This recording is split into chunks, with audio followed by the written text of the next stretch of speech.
మనుషుల ప్రశంస కోసమా, దేవుని సంతోషం కోసమా? ప్రియమైన సోదర సోదరీమణులారా, ఈరోజు మొదటి వాచనంలో ప్రవక్త ఏలియా పరలోకానికి ఎత్తబడే ముందు తన శిష్యుడు ఏలీషాను పరీక్షిస్తాడు.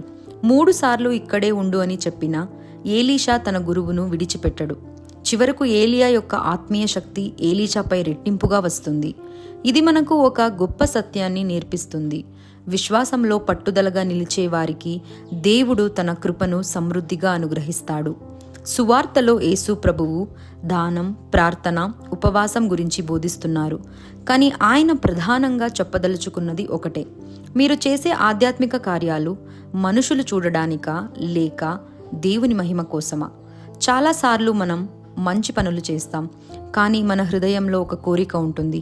ఎవరైనా నన్ను ప్రశంసించాలి, నా గురించి మంచిగా మాట్లాడాలి, నన్ను గొప్పవాడిగా చూడాలి.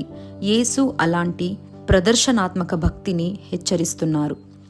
ప్రార్థన అనేది దేవునితో వ్యక్తిగత సంబంధం. దానం అనేది ప్రేమ యొక్క వ్యక్తీకరణ. ఉపవాసం అనేది దేవునికి దగ్గరయ్యే మార్గం.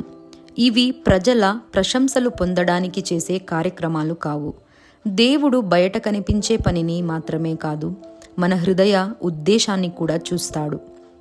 ఈరోజు మనం మనల్ని మనమే ప్రశ్నించుకుందాం. నేను చేసే సేవ దేవుని కోసం చేస్తున్నానా లేక మనుషుల గుర్తింపు కోసమా?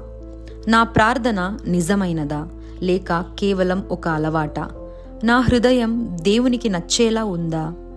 ఎలీషా తన గురువును చివరి వరకు అనుసరించాడు కాబట్టి దేవుని ఆశీర్వాదాన్ని పొందాడు. అలాగే మనం కూడా మన విశ్వాసాన్ని ప్రదర్శన కోసం కాకుండా నిజాయితీతో జీవిస్తే దేవుడు మనలను ఆశీర్వదిస్తాడు. ఈరోజు దేవుడు మనకు చెబుతున్న సందేశం: మనుషుల ప్రశంస తాత్కాలికం, దేవుని ప్రశంస శాశ్వతం. ప్రార్థన చేసుకుందాం. ప్రభువా, నేను చేసే ప్రతి మంచి పని నీ మహిమ కొరకు ఉండేలా నా హృదయాన్ని శుద్ధి చేయుము. మనుషుల ప్రశంసలను కాకుండా నీ సంతోషాన్ని వెదికే కృపను నాకు ప్రసాదించుము. ఆమేన్. ఈరోజు మనం తీసుకెళ్లాల్సిన సందేశం: దేవుడు మన పనులను మాత్రమే కాదు, వాటి వెనుక ఉన్న హృదయాన్ని కూడా చూస్తాడు. ఆమేన్.